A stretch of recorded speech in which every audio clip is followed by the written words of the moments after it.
الحمدللہ رب العالمین والصلاة والسلام علی اشرف الانبیاء والمرسلین۔ آج ہم سبق نمبر 7 پڑھیں گے، لیکن سبق نمبر 7 سے پہلے سبق نمبر 6 کا خلاصہ جو ہے وہ پہلے میں آپ کے سامنے رکھتا ہوں، جیسا کہ ہماری ترتیب ہوتی ہے۔ سبق نمبر 6 میں ہم نے 5 علامات ٹوٹل پڑھی تھیں، اس میں 2 علامات ہوا اور ہیا جو آپ کے سامنے ہیں وہ پڑھی تھی ہم نے۔ ہوا جو ہے واحد مذکر کے لیے جس کا ہم ترجمہ وہ کرتے ہیں، اور ہیا جو ہے وہ واحد مؤنث کے لیے اس کا ترجمہ بھی وہ کیا جاتا ہے۔ ہوا یا ہیا کے بعد اگر الف لام والا اسم ہو تو اس میں تاکید کا معنی پایا جاتا ہے، تاکید کا مفہوم ہوتا ہے، یعنی اس کا ترجمہ ہم جب کرتے ہیں تو ہی یا وہی کا معنی جو ہے وہ اس میں پایا جاتا ہے۔ اس کے بعد 3 اور علامات ہم نے پڑھی تھیں جو کہ کسی بھی اسم، فعل یا حرف کے آخر میں آتی ہیں، وہ ہو اور ہی اور ہا، یہ 3 علامات ہم نے پڑھی تھیں، اور اس کے معنی جو ہے وہ مختلف تھے کہ جب اسم کے ساتھ آئیں تو کیا معنی ہے۔ یہ واحد مذکر کے لیے ہیں، ٹھیک ہے، ہو اور ہی، لیکن جو ہا ہے یہ واحد مؤنث کے لیے اور کبھی جمع کے لیے بھی آ جاتی ہے۔ اور اس کے بعد اسماء کے ساتھ جب بھی آئے، یعنی یہ جو علامات ہیں اگر کسی اسم کے ساتھ آئیں گی تو اس کا ترجمہ ہم کرتے ہیں اس کا، اس کی، اس کے، اپنا، اپنی یا اپنے کا ترجمہ کیا جاتا ہے۔ اور اگر فعل کے آخر میں آئے تو اسے اور اس کو ترجمہ کیا جاتا ہے، اور اگر حروف کے ساتھ آئے تو اس کا معنی اس یا وہ کیا جاتا ہے۔ اس کی مثالیں ہم دیکھ چکے ہیں، بے شمار مثالیں ہم نے دیکھی۔ تو یہ خلاصہ تھا جو کہ ہم نے سبق نمبر 6 میں پڑھا تھا۔ سبق نمبر 7 میں ہم 2 علامات پڑھیں گے، محض 2 علامات، اور وہ 2 علامات کون سی ہیں؟ کاف زبر کا اور کاف زبر کی۔ کاف زبر کا اور کاف زبر کی یہ الفاظ کے آخر میں آتی ہیں، کا اور کی، اور یہ دونوں علامتیں اسم، فعل اور حرف کے آخر میں استعمال ہوتی ہیں، جیسے کہ میں نے بتایا۔ یہ علامت واحد مذکر کے لیے ہے، کاف زبر کا، ٹھیک ہے، کاف زبر کا جو ہے یہ واحد مذکر کے لیے استعمال ہوتی ہے۔ کا اگر اسم کے آخر میں استعمال ہو تو ترجمہ عموماً تیرا، تیری، تیرے یا اپنا، اپنی اور اپنے کیا جاتا ہے، ٹھیک ہو گیا جی۔ یہ کاف زبر کا ہے، کاف زبر کا، یعنی اسم کے اگر آخر میں ہو تو اس کی مثالیں ہیں، جیسے عملو کا، تیرا عمل۔ عملن کسے کہتے ہیں؟ کام کو، عمل کو کہتے ہیں، اور کا آ گیا تو ترجمہ کیا کیا؟ تیرا کام یا تیرا عمل، عملو کا، تیرا عمل۔ اسی طرح ازواجو کا، تیری بیویاں۔ زوجن بیوی کو کہتے ہیں، خاوند کو بھی کہا جاتا ہے عربی میں، ٹھیک ہے، اور اس کی جمع کیا ہے؟ ازواج، ازواج، اور آخر میں کاف زبر کا لگا دیا، ازواجو کا، تیری بیویاں، یعنی تجھ مذکر کی، کیونکہ ہم نے کہا کہ اس میں مذکر کا معنی پایا جاتا ہے۔ عملو کا، تیرا عمل یعنی تجھ مذکر کا عمل، ازواجو کا، تیری بیویاں۔ اس کے بعد ہے وجہ کا، تیرا چہرہ۔ وجہن چہرے کو کہتے ہیں، ٹھیک ہے، یہ ذخیرہ الفاظ ہے، اس کو یاد بھی رکھنا ہے ہم نے۔ وجہن چہرہ، وجہ کا، تیرا چہرہ، یعنی تیرا مذکر کا چہرہ، تیرا مذکر کا چہرہ۔ اس کے باسوارو کا، باسوارون نظر کو کہا جاتا ہے، نظر۔ باسارو کا، تیری نظر، یعنی تیرا اور تیری کا معنی جو ہے وہ پایا جاتا ہے، کاف زبر کا اگر کسی بھی اسم کے آخر میں ہو۔ قومو کا، تیری قوم۔ ربو کا، تیرا رب۔ طعامو کا، تیرا کھانا۔ کتابو کا، تیری کتاب، ٹھیک ہے، یہ مثالیں ہیں اور قرآن مجید میں موجود ہیں یہ سارے کے سارے الفاظ، اور اسی ترکیب کے ساتھ ہیں، یعنی طعامو کا، تیرا کھانا، کتابو کا، تیری کتاب۔ اس کے بعد کاف زبر کا افعال کے ساتھ کیسے آتا ہے، یعنی فعل کے آخر میں اگر ہو تو پھر اس کا معنی کیا کرتے ہیں؟ اس کا ترجمہ عموماً تجھے، آپ کو یا آپ سے کیا جاتا ہے۔ مثال کے طور پہ ودعا، اس نے چھوڑ دیا، ودعا، اس نے چھوڑ دیا، کا، تجھے، کاف زبر کا، تجھے، ودعاک، اس نے چھوڑ دیا تجھے۔ آگے ہے سآلا کا۔ سآلا کا مطلب ہوتا ہے اس نے پوچھا، کا تجھے، سآلا کا اس نے پوچھا آپ سے، کاف زبر کا، اس نے پوچھا آپ سے۔ آگے خالقہ کا۔ خالقہ یہ فعل ہے، یہ ہم نے پڑھے ہوئے ہیں فعل۔ خالقہ کیا ترجمہ کرتے ہیں ہم؟ اس نے پیدا کیا۔ کا خالقہ کا تجھے، اس نے پیدا کیا تجھے، تو یہ فعل کے آخر میں جب آئے تو اس کا معنی تجھے کیا جاتا ہے۔ پھر اس کے بعد ہے وجدہ کا، اس نے پایا تجھے۔ وجدہ کا مطلب ہوتا ہے پانا، اور کا اس کا معنی ہم پڑھ چکے ہیں تجھے۔ وجدہ کا اس نے پایا تجھے۔ آگے ہے یعطی کا، وہ دے گا آپ کو۔ یعطی وہ دے گا، کا آپ کو، یعطی کا وہ دے گا آپ کو۔ ینبئ کا وہ خبر دے گا آپ کو۔ ینبئ کا وہ خبر دے گا آپ کو۔ اور کیا ہے؟ یسأل کا وہ سوال کرتا ہے آپ سے۔ یہ ساری کی ساری مثالیں ہیں افعال کے آخر میں اگر کاف زبر کا آ جائے تو اس کا ترجمہ ہم تجھے یا آپ سے کرتے ہیں۔ آگے ہے فعدل کا، پھر اس نے برابر کیا تجھے۔ فعدل پھر اس نے برابر کیا کا تجھے۔ فعدل کا پھر اس نے برابر کیا تجھے۔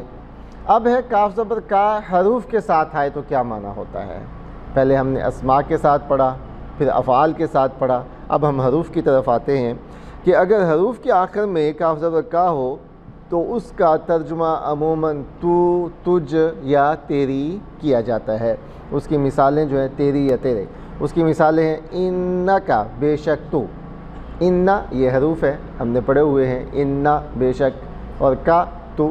انکا بے شک تو، الیکا تیری طرف، ٹھیک ہے۔ اب یہ تیری ترجمہ کس کا ہے؟ کاف زبر کا کیا جا رہا ہے، الیکا تیری طرف، من کا تجھ سے، میم نون زیر من اس کا ترجمہ ہم پڑھ چکے ہیں، یہ حرف ہے۔ من کا کیا مطلب ہوتا ہے؟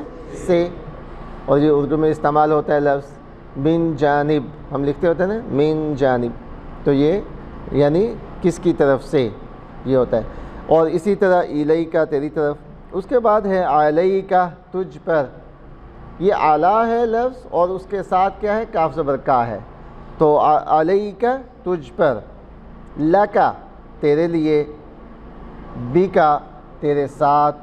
بعض بی کا ترجمہ ہم نے ساتھ پڑھا تھا، جب ہم نے بسم اللہ الرحمن الرحیم کا ترجمہ پڑھا تو اس میں ہم نے اس کا کیا معنی پڑھا تھا؟ ساتھ۔ پھر اس کے بعد عن کا تجھ سے، فی کا تجھ میں۔ تو یہ ہم نے پڑھ لیا کہ اگر کاف زبر کا اسماء کے آخر میں آئے، افعال کے آخر میں آئے، حروف کے آخر میں آئے تو اس کا کیا معنی ہوتا ہے۔ اب یہ ہے کہ کبھی کاف زبر کا اسم کے شروع میں بھی آ جاتا ہے، اس صورت میں تشبیہ کا مفہوم ہوتا ہے، یعنی ہم تشبیہ دیتے ہیں نا، ہم کہتے ہیں اس کی مانند، اسے تشبیہ کرتے ہیں۔ دیکھیں اس کا ترجمہ بھی ہے، ترجمہ عموماً جیسے، کی طرح، مثل یا مانند کیا جاتا ہے، مثال کے طور پہ اس کی مثالیں ہیں۔ پھر دیکھ لیں اگر کاف زبر کا کسی اسم کے شروع میں آ جائے تو اس میں جو ہے تشبیہ کا مفہوم پایا جاتا ہے۔ تشبیہ کا مفہوم کیا ہوتا ہے؟ یعنی ہم کسی کو کسی چیز کے ساتھ جو ہے موازنہ کر رہے ہوتے ہیں، اس کا کمپیئر کرتے ہیں۔ اس کی مثال دیکھیں گے تو بات واضح ہو جائے گی۔ دیکھیں جیسے کہتے ہیں کل قصری، محل جیسی، قصر محل کو کہا جاتا ہے، محل کو کہا جاتا ہے، تو کل قصری محل جیسی، محل۔ اب یہ جیسی کا جو ترجمہ ہے یہ کس کا کیا ہم نے؟ کاف زبر کا، کیونکہ ہم نے پڑھا اگر اسم کے شروع میں کاف زبر کا آ جائے تو اس میں تشبیہ کا معنی پایا جاتا ہے۔ آگے کیا ہے؟ کصیب بارش کی مثل، بارش کی طرح۔ صیب کسے کہتے ہیں؟ بارش کو کہا جاتا ہے، ٹھیک ہے، بارش کو کہا جاتا ہے۔ ہم دعا مانگتے ہیں نا اللہم صیبا نافعا، کہ اللہ تعالیٰ نفع والی بارش دے، یہ وہی لفظ ہے صیبا، جو دعا سکھائی گئی ہے بارش مانگنے کے لیے، تو اس میں یہ وہی لفظ ہے صیب۔ تو کاف شروع میں آ گیا کصیب، بارش کی مثل، بارش کی طرح۔ کا شجرۃ درخت کی طرح، شجرہ درخت کو کہا جاتا ہے، اور کالعرجون شاخ کی مانند، ٹھیک ہے، کالعرجون، ارجون شاخ کو کہا جاتا ہے، شاخ کی مانند۔ پھر کظلمات اندھیروں کی طرح، ظلمات اندھیروں کو کہا جاتا ہے، اور کاف زبر کا شروع میں آ گئی ہے تو یہ تشبیہ کے لیے ہے، مثل اور مانند کے لیے یہ لفظ جو ہے وہ استعمال ہوتا ہے، تو یہ کظلمات اندھیروں کی طرح۔ آگے کالعہن رنگین اون کی مانند، یہ سورہ القاریہ کے اندر یہ لفظ آتا ہے، کالعہن المنفوش، یہ وہی لفظ ہے۔ کاف زبر کا اگر اسم کے شروع میں آ جائے تو اس میں کیا معنی پایا جاتا ہے؟ مثل، مانند، تشبیہ کا معنی پایا جاتا ہے۔ تو کالعہن رنگین اون کی مانند، رنگین اون کی طرح۔ کالانعام جانوروں کی طرح، انعام جانور کو کہا جاتا ہے، سورت کا نام بھی ہے، سورۃ الانعام، سورت کا نام ہے نا جی الانعام، اس کا مطلب ہی جانور ہوتا ہے، تو کالانعام جانوروں کی طرح، ٹھیک ہے۔ اس کے بعد ہم دیکھتے ہیں کالمجرمین مجرموں کی طرح، ٹھیک ہے، مجرمون کی جمع کیا ہے؟ مجرمین، کالمجرمین مجرموں کی طرح۔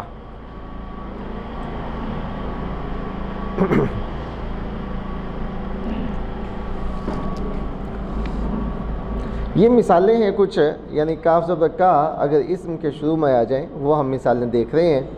تو اس میں اب اگلی جو علامت آج ہم نے دوسری علامت پڑھنی ہے وہ یہ ہے کاف زیر کی۔ پہلے ہم نے پہلی علامت کیا پڑھی ہے؟ کاف زبر کا، اور دوسری علامت ہے کاف زیر کی۔ کاف زیر کی جو ہے یہ واحد مؤنث کے لیے استعمال ہوتا ہے، اور یہ بھی کبھی اسم کے آخر میں لگا ہوتا ہے، کبھی فعل کے آخر میں ہوتا ہے، کبھی حرف کے آخر میں ہوتا ہے۔ کاف زیر کی جو ہے یعنی تینوں کے آخر میں آتا ہے، لیکن تینوں جگہ معنی جو ہے معمولی سے مختلف ہوتا ہے۔ جیسے اگر اسم کے ساتھ ہو تو کاف زیر کی اگر اسم کے آخر میں استعمال ہو تو ترجمہ عموماً تیرا، تیری، تیرے یا اپنا، اپنی، اپنے کیا جاتا ہے۔ اس کی مثالیں ہم دیکھتے ہیں، جیسے ذنبکی، ذنبکی تیرا گناہ۔ دیکھیں ذنبکا اور ذنبکی فرق ہے، کیا فرق ہے ابھی بتایا ہے، کون بتائے گا؟ ذنبکی کیا ترجمہ کریں گے؟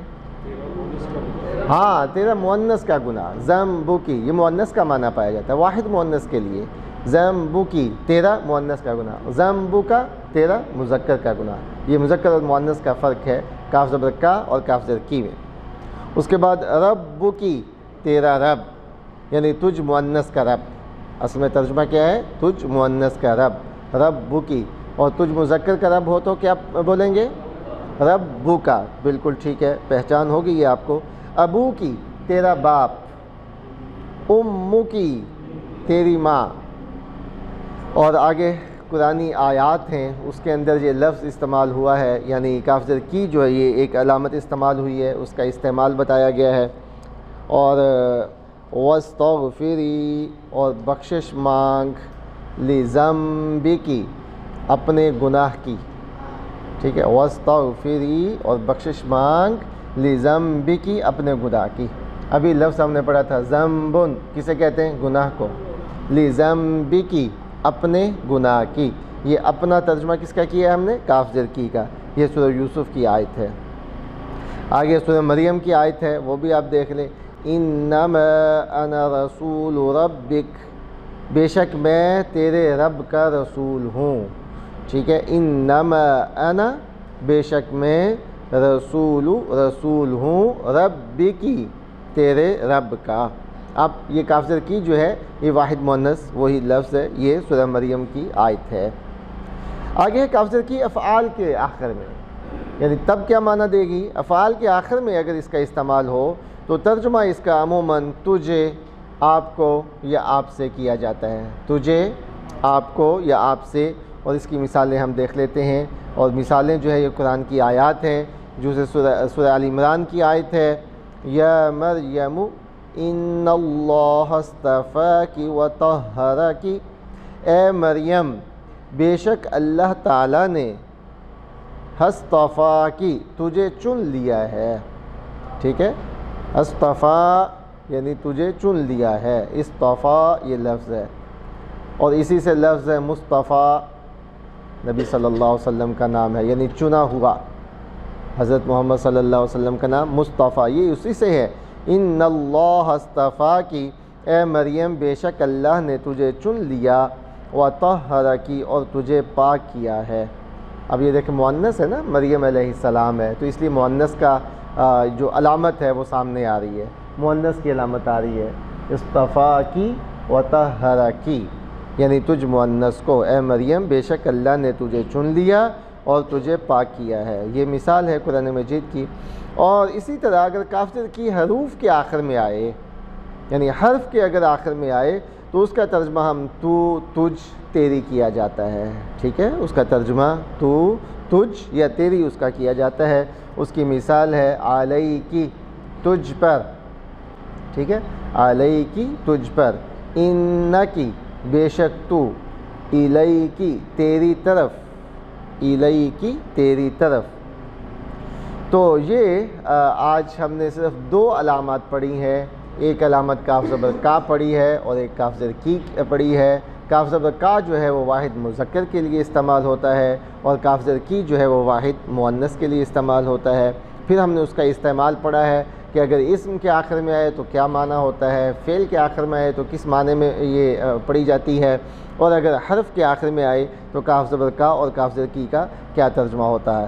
تو یہ آج ہم نے یہ چیزیں پڑھی ہیں۔ اب سبق کا خلاصہ جو ہے، یعنی میں نے دہرا دیا لیکن یہ آپ کے سامنے بھی آ رہا ہے، آپ اس کو دیکھ سکتے ہیں۔